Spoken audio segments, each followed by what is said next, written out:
Okay, so the purpose of this video is to change actual jogwheel platters here. So we want to put a logo on it, or in my case, we want to put my face on it because I don't really have a DJ logo. And that goes both for when it's empty, like it is now, and when we add tracks to them, like that. So we also want the logo to spin because you see we have something spinning now. That's just a needle, but still. So what we want to do is we want to add logo and have something spinning here. So how do we deal with that? Well, first we decide in which case we want to replace it. And I'm running the Pro layout, as you can see. And inside that I have my jogwheel display. And the selected one is needle plus text. That's not what you're going to replace because we're going to put the needle into the logo. So we just want text actually. So this is what we're aiming at. And that's important because that means that when we dig into the skin, it's the second jogwheel display that we want to change. So that's what we're going to do. We're going to go into the default skin and we're just going to change something. We're going to change the second jogwheel display and make that a logo that spins. So the first step is to go in to the interface settings here. See what we have. We have the default skin, and that's the one we want to change. We just want to change stuff in the default skin and get our own default skin. So we select it, if it's not already selected, and then we click edit the skin. That opens the browser and shows the folder where the new skin elements are placed, like this. So you can see here all the skin elements of the new skin. It's a default skin, but it's an edit of it, and you can see that has already been listed over here. So we actually now have the default edit, which is going to be our new skin without changes in it.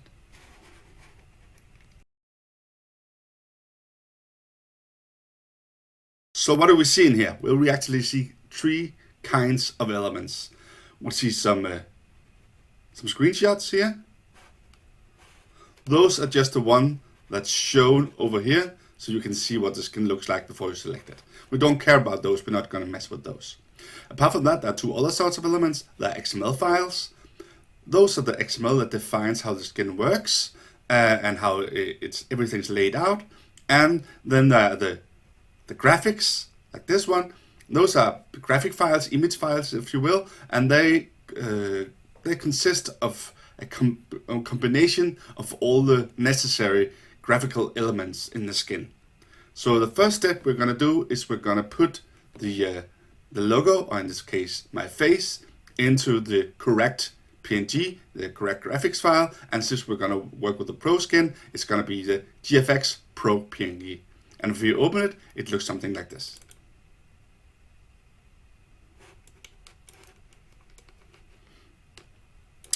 So a lot of empty space and a few elements over here. It's very much zoomed when you open it, and a lot of other elements over here.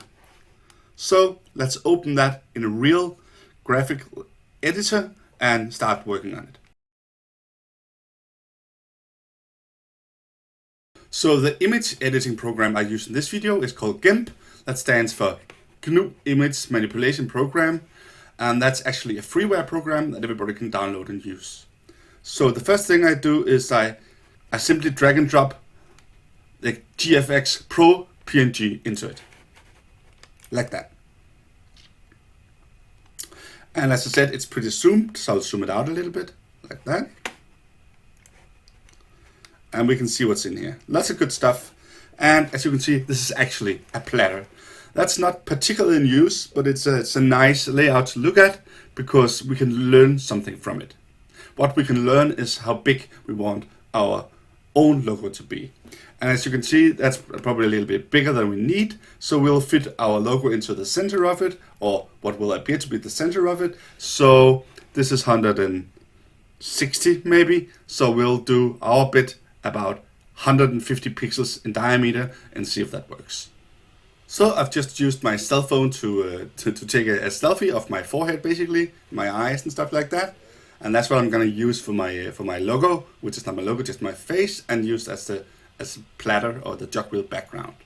So as you can see, this is actually, I think, 299 wide, but we'll just need to use 150 of them, and the height is a little higher, but that's okay. And I'll go into and we'll scale it So say, well, I only want it to be 150 wide. And then it's 183. So that's nice. Scale that like that. And then we want, of course, a circle, because that's what it is. And so we start in maybe the corner somewhere. And then we pick the right tool, like this. And then we get something like this. So this is our cutout. This is what we want to use. So we copy that, and then we move to the other picture, this one. And we probably want to put it in somewhere down here. Let's just do a layer so it's easier to move around. And then we paste it in. Like that. And then the important part. We want to be able to find it when we are messing with the XML. So we actually want to move it a little bit. So we'll do that again. So we probably want to move it over to the side so it's easier to locate. So way out to the side, probably want to zoom so we can find it precisely. Like that. And then we want to be able to find it the other way as well. And then, as I said, we want to include the needle in the actual image. So that just spins with the image we're building. So to do that, I maybe add another layer like that. And mark something here, like maybe like this. A little wider maybe, like this. And then fill it up with a color. And let's just use white. So now that's what's going to be a needle in the middle of my forehead. And then I simply export it. And I just export it to the same file. So it's going to be right on top of the file that's already there.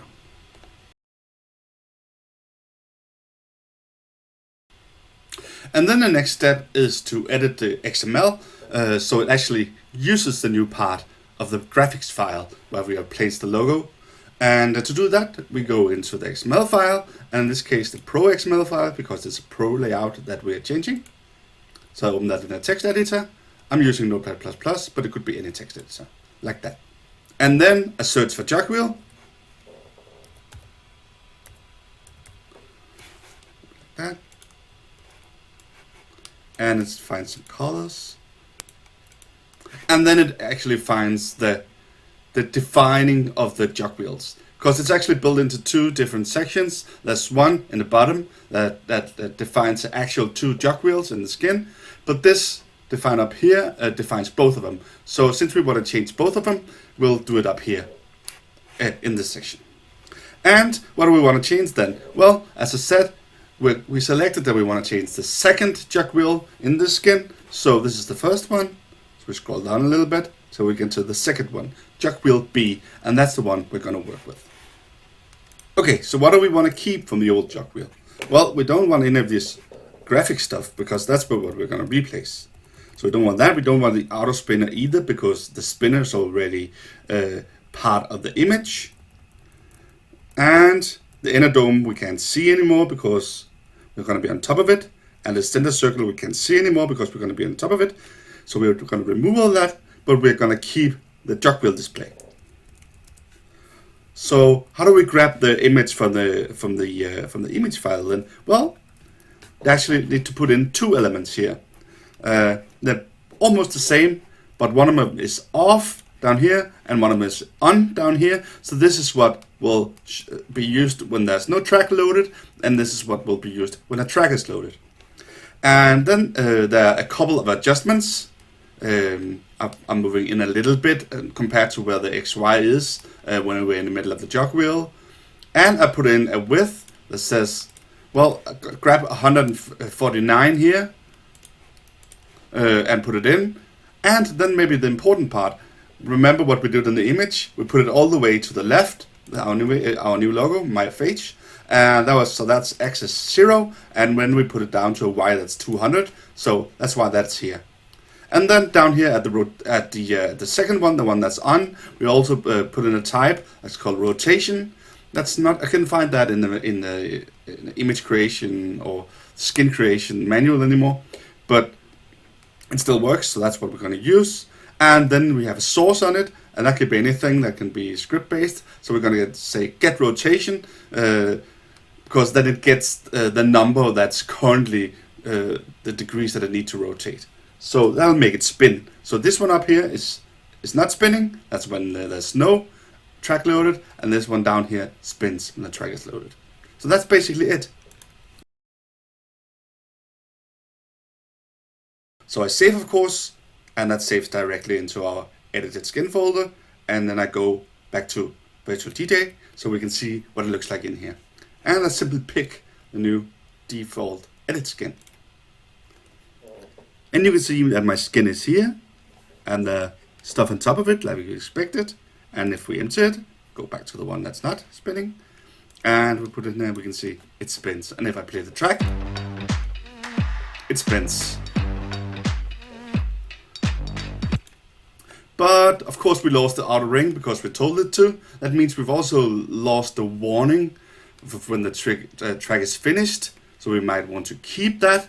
So to do that, we need to get it from a skin that has that. And if we look into the Pro skin here again, and look on the jogwheel display, use needle plus text, we can see that actually has a progress one. So we're simply going to steal it from that section. So if I go back to the document here, and move down to the third jogwheel here, we can see that it has an outer border, and it has an outer border with outer circle with show warning. So let's grab those, copy them, and put them in on top of our little section here. So we steal them, go back here, change back and forth, and now we also have a progress bar. And if we move the track down here, where it's almost at the end, it'll blink.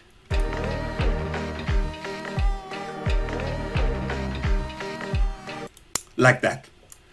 And of course, it's the same on the other deck. It's just red around it. There's maybe one more step, because this is a little bit hard to see. Well, what does all this come from? Well, that comes from the last part of the thing we looked at just a second ago. So that comes from the jogwheel display part. And you can see that all has definitions. So we have a deck color. That was the red and blue. That's probably fine. And then we have the other ones, and those were the ones that was hard to see. So it has a color that's not really a color. So what is it then? Well, it's something that's defined in the top of the document. So when we move up here, we can see we have these different deck colors. And you can see the one we chose was dark here, and also deck color was used. So, and that's one for each deck. So maybe instead we'll choose bright. And we're down here, and display part, and then we put in text bright instead. Like that.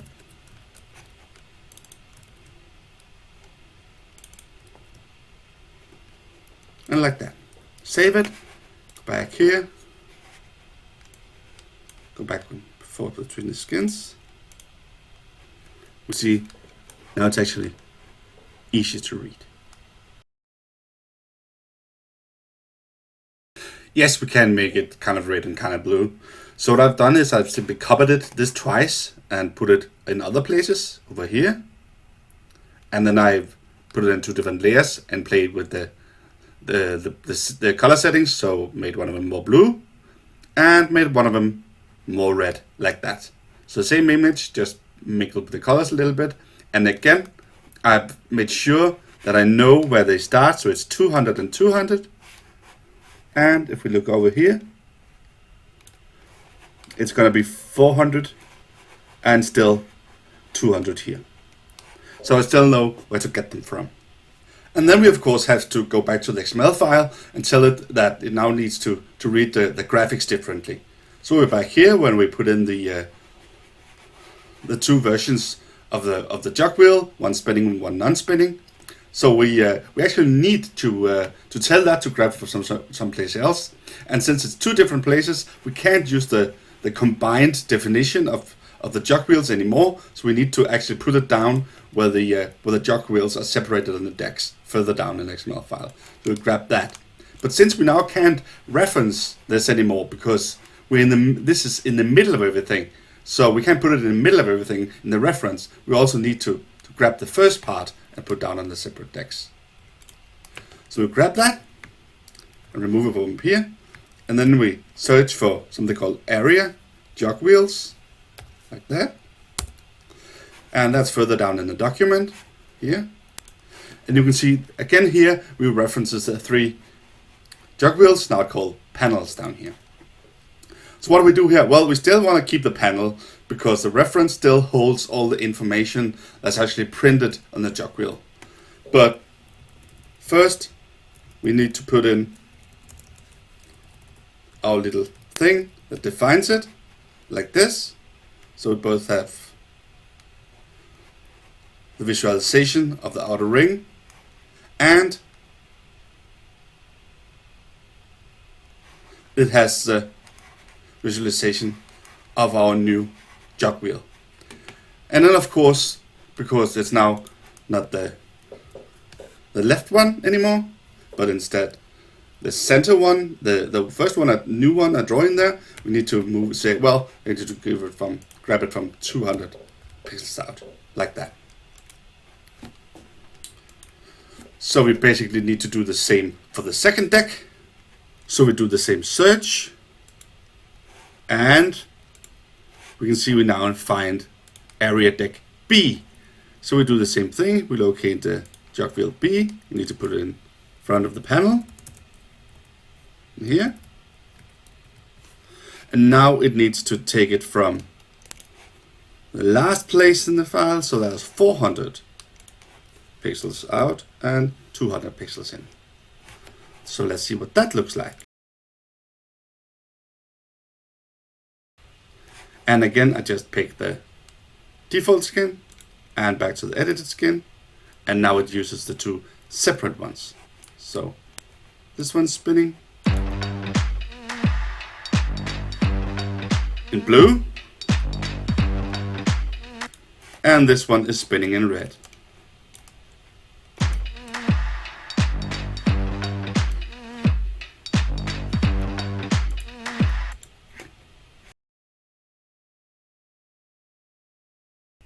Yes, now the colors up here, the BPM, and maybe the remaining one are pretty hard to see. The white ones are probably okay. So maybe make these one white as well and give them these down here, which are maybe more important, the remaining time, a totally different color. So let's see if we can do that. So back to the XML. So we are back at the top again, and we could of course just try to change some of the colors, but they might be used in other places. So it's probably better to define some new ones. So I'll just make 4 new colors for each area. So let's just simply copy these ones. So this is the deck color right now. I'll copy 4 new ones. Ones for each deck if we ever go for a deck. And say, well, that's not that case anymore. Now it's deck color white, because that's what we're going to make it.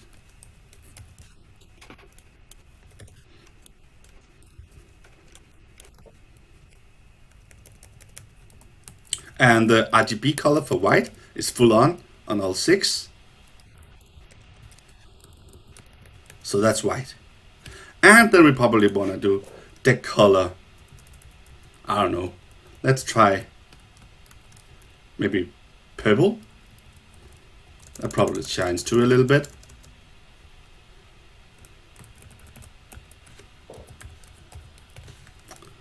And again, we do 4 of them, so we have 1 for each deck if we ever choose to work like that.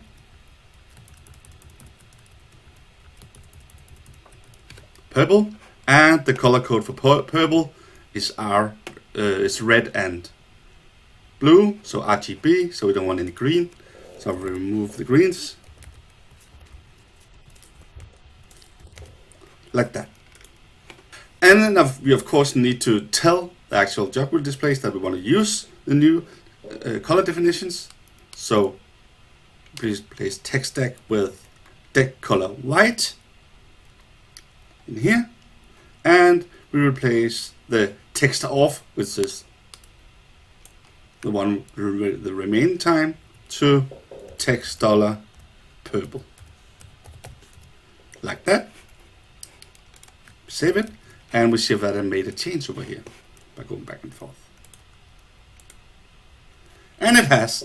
So now it's a bit easier to see the ppm and the remaining time.